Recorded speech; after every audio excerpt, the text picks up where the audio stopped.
Welcome back. In our last video, we explored the creation of natural numbers by giving the intuition behind them alongside operations in them, like addition and multiplication. Today, we will take a step further and describe integers, which are similar to natural numbers that we described in the previous video, but with a negative counterpart.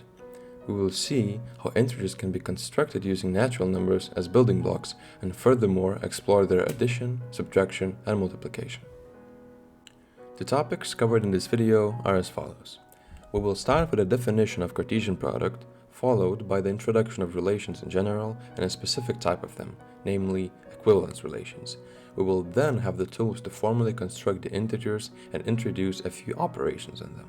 Finally, we will touch upon functions and finish with a conclusion of the video. Let's begin. Before we delve into the actual material, we must introduce some tools first. Here we talk about an operation in sets called a Cartesian product. Let's say we're giving two sets, A and B. Color them yellow and blue respectively. Then the Cartesian product of A and B, denoted as a cross, is the set of pairs where the first number from the pair comes from A and the second one comes from the set B. The elements of the pairs are colored with the corresponding colors of the set they come from. Formally, the Cartesian product is the set of all ordered pairs A and B.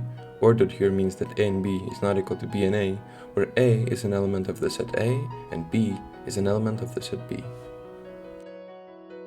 Let's take the same set as before, but for a better intuition, consider the pairs as points on a 2D grid.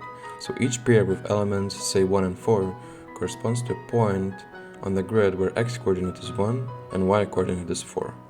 As you can see, the Cartesian product covers a rectangle with horizontal points having the elements of A and vertical ones having the elements of set B.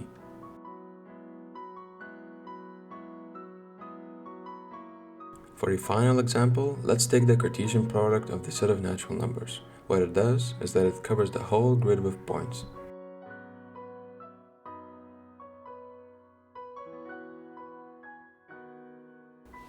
Moreover, to understand integers, we first need to understand the concept of relations. Take an arbitrary set A. The relation R on a set A is a subset of the Cartesian product A times A. A subset here means that it takes some part of elements from that set. In simpler terms, a relation is a way of pairing elements of a set with each other. Taking A to be the set containing natural numbers 1, 2, and 3, we get the following Cartesian product. And we take the relation R to be an arbitrary set of some portion of elements from A times A. To help us understand it more intuitively, we can again refer to the 2D grid and color all the points of the Cartesian product blue and the points in the relation red to get the following illustration.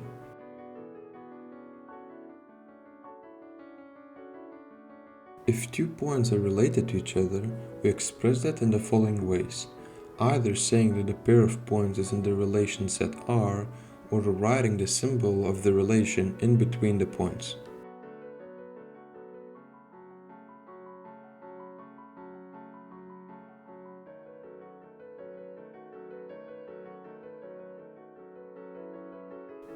Now, let's shift to a more real-life example.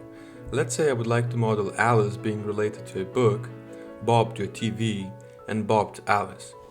We should then make the set A to be a set containing all the items in our model, namely Bob, Alice, book, and TV, and the relation R having the pairs of elements we want to be in the relation. Finally, we can finish this off by replacing the symbol R with likes and get the following statements that are true with respect to our relation. To conclude our introduction of relations, let's see a final application. We can look at functions being a specific type of relation, in this case, the relation of a set of real numbers. The relation contains a subset of points of the whole 2D plane that corresponds to some function we would like to plot. Now, I would like to shift our focus to a specific type of relation called an equivalence relation. An equivalence relation is a relation that satisfies three properties written here. First of all, reflexivity, which asserts that if some element is in the set A, then the pair A, is in the relation. Secondly, symmetry, which says that if A, B is in the relation, then B, A must also be in the relation. Thirdly, transitivity, which asserts that if a comma b and b comma c are in the relation, then a comma c must also be in the relation. Finally, if a pair of elements is in an equivalence relation, then it is usually denoted as a squiggly line between the two elements. Consider the following examples of each of the properties with the following set A. The following relation is reflexive with respect to set A because it indeed contains all the required pairs, namely 1, 1, 2, 2, and 3, 3. Next, this relation is not symmetric because it contains 1, 2, but doesn't contain 2, 1. However, if we add 2, 1, then the relation becomes symmetric. Finally, the following relation is not transitive because it doesn't contain 1, 3. Adding the pair to the relation results in a relation that is transitive, but not symmetric or reflexive.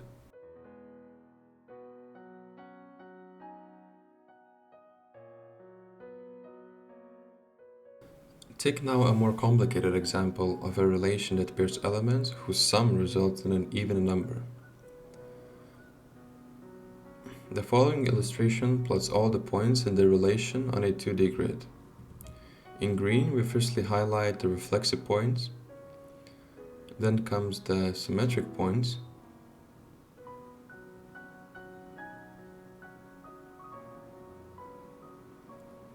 and finally a few examples of the transitive points.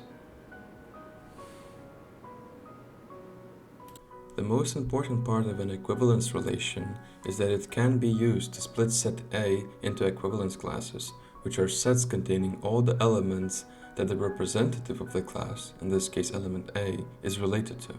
Going back to our previous example, we could look at the class of 1, which contains all the elements that if added to 1 would result in an even number, and a class of 2, which also contains all the numbers that if are added to 2 would result in an even number.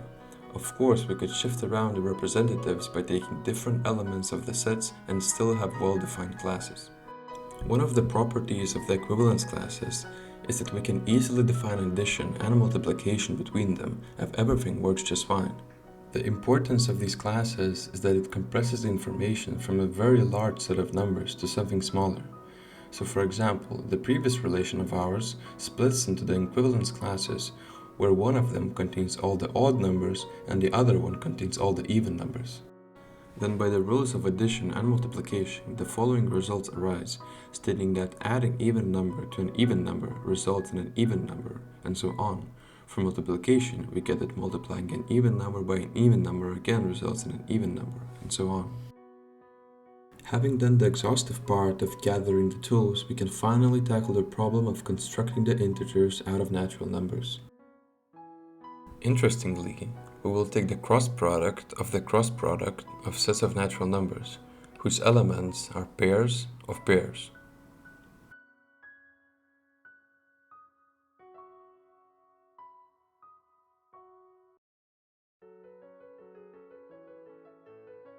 And the relation is going to be the subset of this big set. Now comes the harder part, namely the relation itself, which is defined as follows. It says that two pairs, a, b and c, d are related if a plus d is equal to b plus c. It is important to know that in all of the previous examples we had numbers being related to numbers, but here we have pairs of numbers being related to pairs of numbers. Now comes the proof of the relation being an equivalence relation, which is not narrated, but still here because of the importance. However, feel free to skip past it.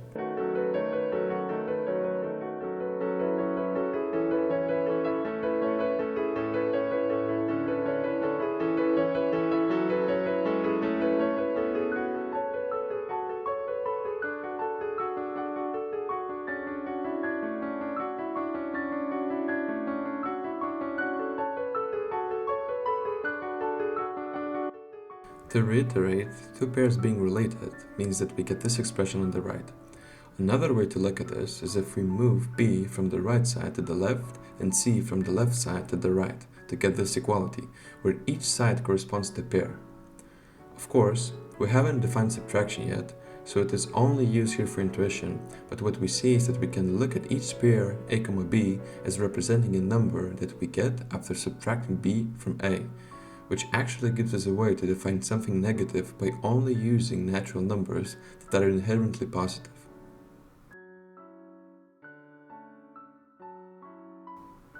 So for example, negative 2 can be looked at as a pair 0, 2 or 1, 3.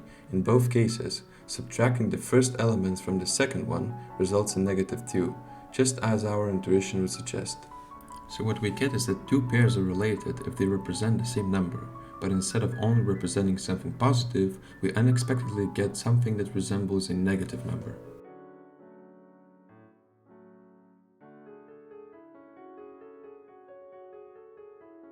That is really cool indeed, but as we've seen, there are a bunch of pairs that represent the same number.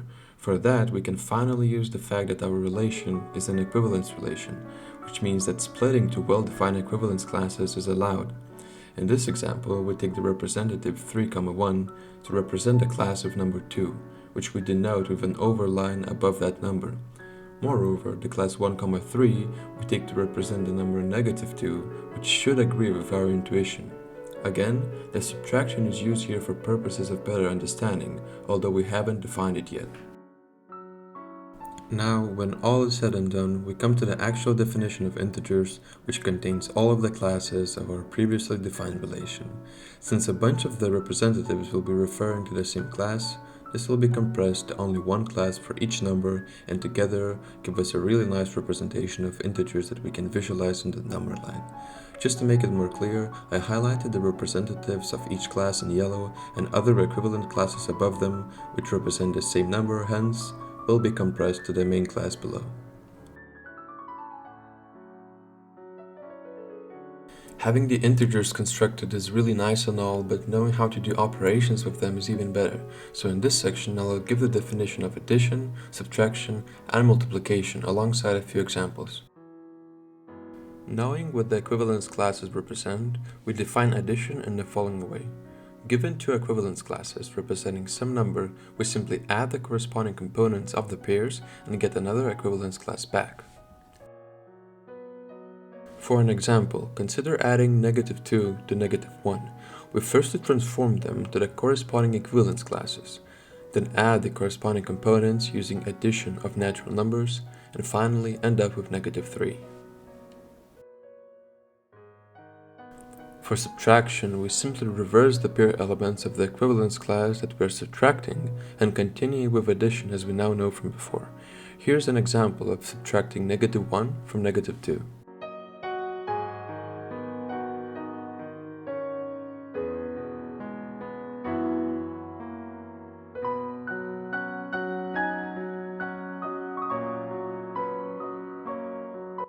Multiplication is a little bit different like always.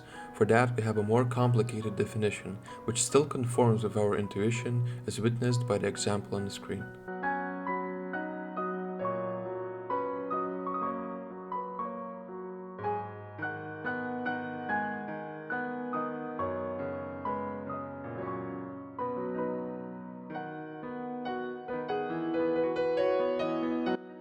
Like in the previous video, for better understanding of the operations presented, we can look at them as functions mapping two inputs, which are equivalence classes representing some number, to some other equivalence class representing another number.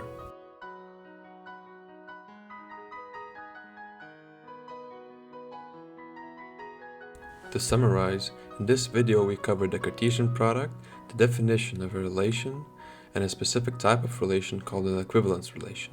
Using that, we constructed integers and showed how to add, subtract, and multiply them, and how to finally look at these operations as functions mapping two equivalence classes to another equivalence class. There are lots of properties of integers that can be proven using the information in this video, but we leave it at that and end the video here.